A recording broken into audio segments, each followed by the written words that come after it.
देख तेरे इस देशवा के हालत का हो गया भगवान, कितना बदल गया इंसान, कितना बदल गया इंसान। ऐसन कौनो पेपर नाहे जेके तारीख चले न भगवान, कितना बदल गया सरकार, भैया बदल गया सरकार। जय हिंद मेरे दोस्तों। आज यूपीपीएससी के बच्चों का दर्द मेरे दोस्तों देखा नहीं गया। कोई भी सरकार आती है हमेशा मेरे दोस्तों एक बहाना एक ही नारा, एग्जाम को किसी तरह से टालते टालते ले जाना। कितनी बार टाला जाएगा मेरे दोस्तों? अगर पेपर हो भी जाता है तो पेपर लीक हो जाता है और इसके बाद फिर से डेट आती है, फिर से उस डेट को टाला जाता है, सेंटर नहीं मिल पाते हैं, बच्चों को एक शिफ्ट में पेपर नहीं कराया जा पा रहा। तो कैसा हमारा देश विश्व गुरु की ओर आगे बढ़ रहा है मेरे दोस्तों? मैं ये आपसे सरकार से पूछना चाहता हूँ, मेरे अधिकारियों से, कर्मचारियों से मेरे दोस्तों मैं पूछना चाहता हूँ कि कैसे कार्य कर रहे हैं लोग। अगर आपके पास पर्याप्त लोग नहीं है तो आप वैकेंसी निकालिए, लोगों को भरिए। अगर आप नहीं करा पा रहे हैं उसके लिए आप पेपर को 2 शिफ्ट में 3 शिफ्ट में करेंगे। और एक तो अब तो नॉर्मलाइजेशन का दौर चला आया है, पता नहीं किस आधार पर ये लोग मेरे दोस्तों क्वेश्चन को सेट करते हैं। किसका कौन से पेपर को मतलब कैसे मानते हैं किस पेपर में कौन सा शिफ्ट का पेपर कठिन आया है, कौन से शिफ्ट का पेपर सरल आया है, उसके आधार पर नॉर्मलाइजेशन करते हैं, नंबर बढ़ाते हैं। इसमें घाटा उन बच्चों को हो जाता है जो कि मेरे दोस्तों अच्छे से पढ़े होते हैं, बाकायदे नॉर्मलाइजेशन के कारण उनका नंबर कम आ जाता है। और इसी सभी दर्द को लेकर मेरे यूपीपीसीएस वाले छात्र मेरे दोस्तों संघर्ष कर रहे हैं। हम और हमारा परिवार इस संघर्ष में उनके साथ है।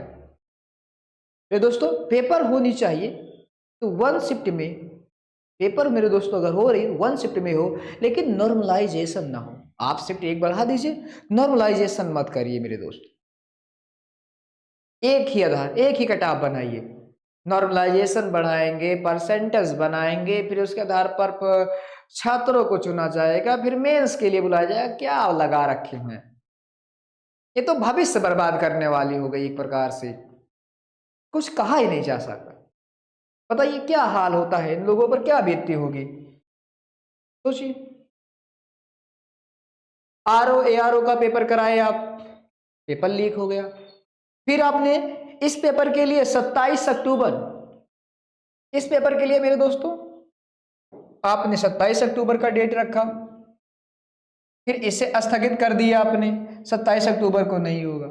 फिर आपने इसका डेट जो रखा मेरे दोस्तों वो नवंबर में रखा, 17 नवंबर में। लेकिन यहाँ एक बवाल छेड़ दिए कि इसमें मेरे दोस्तों क्या होगा, नॉर्मलाइजेशन होगा, 2 शिफ्ट में पेपर होगा। ये तो नए नए नियम निकाले जा रहे हैं। ऐसा कहीं संभव होता है भैया? 51%, 51% परीक्षा उपलब्ध केंद्र है आपके पास। सोचिए, जिले आपके 75 हैं, लेकिन सेंटर कितने बनाए जा रहे हैं? 51% बनाए पा रहे हैं भैया। ऐसा कैसे काम चलेगा? अगर आपके पास लोगों की कमी है तो उसमें भरिए लोगों को। बहुत से लोग हैं एजुकेटेड, पढ़े लिखे, जब वहां जाएंगे तभी तो ये काम हो पाएगा। मेरे साथियों, मेरे सरकार से यह अनुरोध है कि कृपया इन बच्चों के दर्द को देखें। ये बच्चे वैसे नहीं आए हैं, यहाँ जुलूस निकालने नहीं आए हैं, आर्केस्ट्रा देखने नहीं आए, किसी की रैली में नहीं आए, अपने अधिकार को मांगने आए हैं।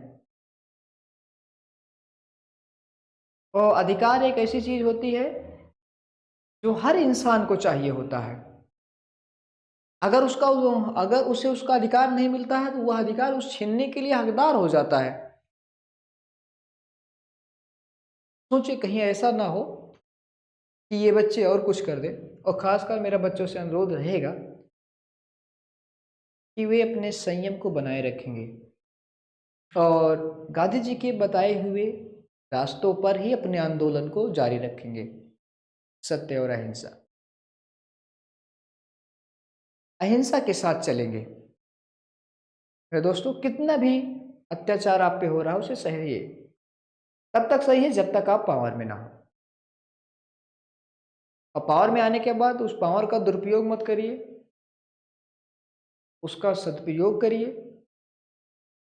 देखिए कि किसी अन्य पर वैसे अत्याचार ना हो मेरे से। तो जितने भी अधिकारी लोग हैं, जितने भी पुलिसकर्मी हैं, मेरे भाई बहन, मेरे बड़े भाई, अगर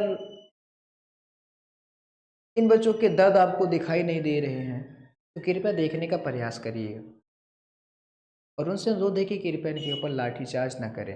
और आयोग और सरकार से विनम्र अनुरोध है, छात्रों और छात्राओं की बात को सुना जाए, उन पर गौर किया जाए और कुछ ऐसा समाधान निकाला जाए कि जिससे इन लोगों के दर्द का निवारण हो सके। मेरा केवल सरकार से यही विनम्र अनुरोध है कि वे इसका निवारण करे मेरे साथियों। बिना निवारण के कहाँ कुछ होगा। बातचीत से ही तो समाधान होता है। यह बातचीत नहीं होगी तो समाधान कैसे हो पाएगा। और हम उम्मीद किससे करेंगे? आप ही से तो करेंगे, अपनी सरकार से, अपने आयोग से करेंगे, क्योंकि उम्मीद भगवान से ही की जाती है, गरीबों से उम्मीद नहीं की जा सकती है। आप पावर में, आप महान हैं, तो आप ही से तो उम्मीद है, सरकार से। हम तो उम्मीदों की दुनिया में बसते रहे, हम तो उम्मीदों की दुनिया बसाते रहे, वो भी पल भर में हमें आजमाते रहे, वो भी पल भर हमें आजमाते रहे। जब मोहब्बत में मरने का वक्त आया, जब मोहब्बत में मरने का वक्त आया, हम मर गए और वो मुस्कुराते रहे, हम मर गए और वो मुस्कुराते रहे। आप ही ने तो वादा किया था, आप अपने वादों को पूरा करिए मेरे दोस्त। सरकार से मेरा यही विनम्र अनुरोध है, क्योंकि मेरे दोस्तों, वक्त हमेशा एक सा नहीं रहता है। कभी दुख के मौसम तो कभी सुख के मौसम आते रहते हैं। तो एक दिन ये मौसम टलेगा, इसलिए संघर्ष जारी रखिए। और फिर से मैं सरकार से अनुरोध करना चाहता हूँ कि कृपया इन बच्चों के दर्द को सुनिए, देखिए। हमें भी कष्ट होता है, हम भी उसी क्षेत्र में हैं, लेकिन क्या करें, हम बाहर निकल नहीं सकते। तो जो बाहर निकल रहा है उसे लाठीचार्ज हो रही। सबकी कंडीशन एक सी नहीं होती है, लेकिन दर्द तो एक सा है। कृपया करके दर्द को, मेरे सरकार से अनुरोध है, आयोग से अनुरोध है कि कृपया करके बातचीत करके कुछ समाधान निकाला जाए, छात्रों के दर्द को देखा जाए और उसका समाधान किया जाए।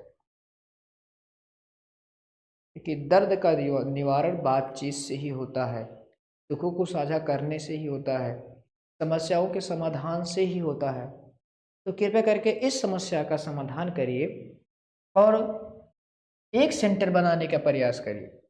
एक दिन में, एक पाली में परीक्षाएं आयोजित कराइए, नॉर्मलाइजेशन को ख़त्म करवाइए। ये बच्चों का भविष्य खा जा रहा है, उम्र खा जा रही है, बूढ़े हो जा रहे हैं बच्चे। जो योग्य बच्चे हैं वो अयोग्य हो जा रहे हैं। बताइए।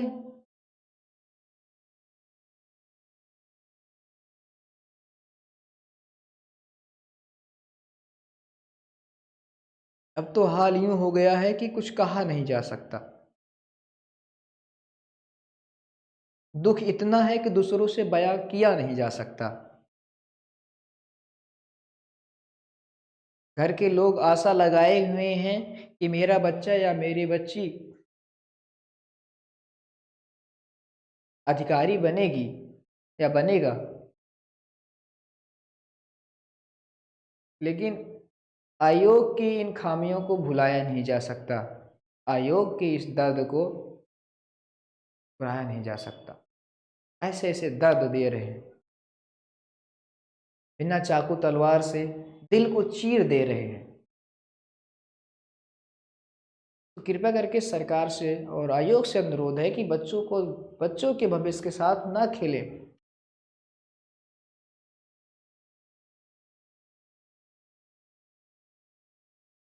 बस इसी के साथ आगे कुछ कहने की हिम्मत नहीं फिर दोस्तों। बाकी देखते हैं सरकार का क्या नियम होता है। बस मैं भी आपके इस आंदोलन में साथ हूँ, बस इतना कहने आया था। जैसे हैं, जहाँ हैं, जिस अवस्था में हैं, लगे रहें। सफलता आपकी कदम चूमेगी, सफलता आपकी कदम चूमेगी।